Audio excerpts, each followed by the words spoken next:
everyone and welcome. Joining me on the show today is Mr. Gideon Turu. Now, for everyone out there unfamiliar with what we will be talking about today, what are descriptive studies? Well, descriptive translation studies, or DTS, is the term given to the manner of testing a translation, and most importantly, its relationship to the target language, target text, target culture. And translations are, of course, are only seen as translations when people classify them as such. And descriptive translation studies gives us a perspective on how to separate those texts and look at them in terms of their function, the product, and the process of what we call translation. So, how would you say that descriptive studies applies to translation studies? Can you say that descriptive studies applies to similar languages? That's a good example of how descriptive translation studies can be used in a flexible system of theory. Obviously, texts within the English system, for example, would never be translated as such between each other. You insinuate that translators operate in the best interests of their target language and disregard the source language. I wouldn't say disregard, but the relationship is certainly in my reference to my culture and my work, for example. Hebrew certainly keeps its own norms. For example, when translated into English, it certainly has a tendency to come across and be heard as more colloquial. This helps create a form of a norm in the language culture. In essence, it creates a set of laws by which translation must be worked in adherence. Now, everyone, don't go anywhere. We will be right back. G'day! To start with, we're going to be discussing how our personal experiences within our similar source languages and holy systems differ, despite them being so similar. That's right. The lexical differences will lead us to consider how each text prioritises. I moved to Australia 8 years ago and often didn't understand some of the slang that I heard. Even my own language didn't make sense to me sometimes. You know, what we would call tea, the Aussies called dinner, and what I thought were flip-flops were actually thumbs. And those lexical items are obviously shared between us and between most other English-speaking countries. A really easy way to see how English is translated is to firstly look at what is translated and what isn't. For example, an advert would be really Adverts don't carry any complex language, but they carry a lot of meaning, and often the meaning is different between the anglophonic countries. Lexical work of such texts tend to affect the target culture. For example, imagine translating this. I wouldn't even understand what a golden gay time is without having lived here. So this often means we rely heavily on the target audience and have to ensure that our translations into other languages operate in the interests of those we're translating for, as we presume a level of knowledge from that audience. It's a great example of how Australian literature is based on the understanding of our culture. But don't you think it also relates to cultural behaviours and norms as well? Some texts can be quite controversial because they violate a polysystem's norms. Like as a Brit, I found this quite confronting. That was never accepted in the UK and it was pulled down straight away. But it's interesting that we both share a target culture in so many ways, but behaviours and norms mean that English folk read it really quite differently to what you would. Well, you can't throw a text into a polysystem and hope it's received well. For example, though, Australian adverts are normally targeting cultural norms and idioms like this, for example. I've always dreamt of doing something more exotic, and with 15% off my insurance, Amy Safe Driver Awards helped me get there. I make special drink for you today, Rhonda. Thank you. You look so hot today, like a sunrise. You're naughty. Thank you, Katut. Remember, eyes on the road, Rhonda. Amy's Safe Driver Awards offer up to 15% discount for drivers who don't claim. Where will the savings take you? That's right. What Aussies see as acceptable, us Brits find almost abrasive and rude. You really need an Australian context to be able to understand it. Did you find any of these difficult for you when you moved here?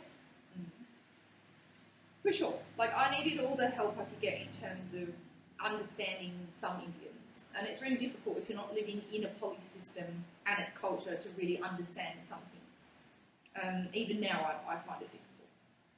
I'm sure I find it difficult too. You know what? Let's try it out. I'll say a phrase. Okay. And let's see if you can figure out what's difficult about it. Okay. Yep. All right. I was with Azza playing the pokies in the tinny, holding a tinny, wearing me budgie smugglers that cost big biggies. Alright, so slowly. So I was with Azza. So Azza's a name. A nickname, yeah. So Australians put vowels on the end of things all the time. So Azza, I was with Azza in Playing the pokies. playing poker. So playing poker. Yeah. Poker machines. Yeah. Yeah. Yeah. In a tinny. Yeah. In a boat. Yeah. Yeah, small boat. Small boat. Alright. Keep going. Holding a tinny. Yeah, that's a drink. Holding a beer. Holding a beer specifically. Yeah. And Holding. Yeah. Yeah. wearing me budgie smugglers.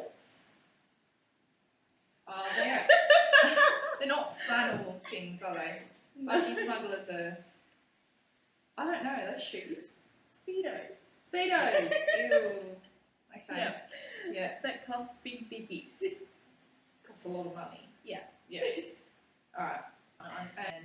If a chav walks into a tuck shop, Okay, a chav. Is that what's a chav?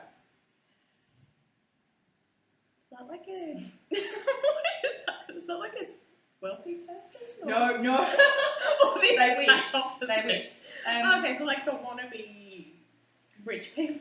It does have a sort of equivalent in Australia as a bogan, Oh, okay. but chavs are like localised certain type of area in the UK, and they always wear tracksuits and they've got really tight buns on their hair and they're dripping in like fake gold and it's just horrible. And they've got really bad language. So Okay. if they walk into a tuck shop, where are they going?